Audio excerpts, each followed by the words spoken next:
இப்போ second promo வந்துருச்சு. அந்த கன்டென்ட் வந்து ஆல்ரெடி மார்னிங் லைவ்லேயே முடிஞ்சு போச்சு.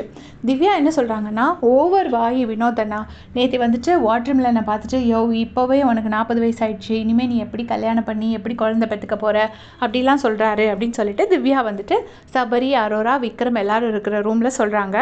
ரொம்ப எக்ஸ்ட்ரீமாக போயிட்டாரு அப்படின்னு சொல்கிறாங்க. அப்போ அரோரா கேட்குறாங்க யார் அப்படின்னோடனே வினோத் அண்ணா அப்படின்னு சொல்லிட்டு திவ்யா சொல்கிறாங்க. இப்போ அரோரா சொல்கிறாங்க இப்படி பண்ணுறது எனக்கு சுத்தமாக பிடிக்கல அப்படின்னு. அதுக்கு வந்துட்டு திவ்யா சொல்கிறாங்க ஃபன் பண்ணுறது ஓகேடி, பட் இது கொஞ்சம் டூ மச் அப்படின்னு. இதெல்லாம் லைவில் சொல்லியிருப்பாங்க.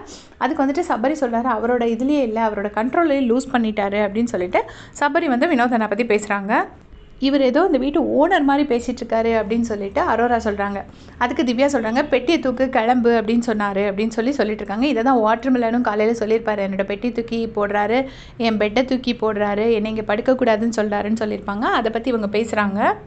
அப்போ வந்துட்டு விக்ரம் வந்து லாஸ்ட் சாட்டர்டே எபிசோடில் சொல்லியிருப்பார்ல, கானா வினோத்தை தவிர வேறு யாராலையுமே தப்பாக ப்ரொஜெக்ட் பண்ண முடியாது அப்படின்னு சொல்லியிருப்பார்ல, அந்த டைலாகை தான் இங்கேயும் சொல்கிறாரு. சொன்னதுக்கப்புறம் பார்த்தீங்கன்னா திவ்யா அந்த இடத்த விட்டுட்டு போகிறாங்க. அப்போ வந்துட்டு சபரி பார்த்துட்டு சொல்கிறாரு இவங்களும் அப்படி தான் அப்படின்னு திவ்யாவை பார்த்து சொல்கிறாங்க.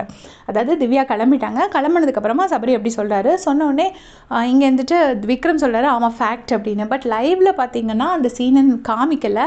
இது என்ன எடிட்டில் போட்டிருக்காங்க அப்படிங்கிறது எனக்கு தெரியல. லைவ் பார்க்கும்போது திவ்யா போகிறப்போ இவங்களும் அப்படிதாங்கிறத வந்துட்டு சபரி சொல்லலை. பட் அது ஏதோ ஒரு இடத்துல சொல்லியிருக்காரு. சொன்னதுனால தான் அதை ப்ரமோவில் காட்டுறாங்க. அதை எப்படி மேட்ச் பண்ணியிருக்காங்க அப்படிங்கிறது எனக்கு தெரியல. ஆனால் எனக்கு தெரிஞ்ச வினோதனா வந்து ஸ்டார்டிங்லேயே இப்படி தான் பேசியிருப்பார் வாட்டர் மிலன் கிட்ட. ஸ்டார்டிங் நான் ஃபஸ்ட்டு வந்து பார்க்கும்போதும் அவர் இந்த மாதிரி தான் ஃபுல்லாகவே டீஸ் பண்ணியிருப்பார். அது ஏன் இப்போ எல்லோரும் சொல்கிறாங்க அப்படிங்கிறது புரியல. அதை பற்றி உங்களுடைய கமெண்ட்ஸை சொல்லுங்கள். தேங்க்ஸ் ஃபார் வாட்சிங்.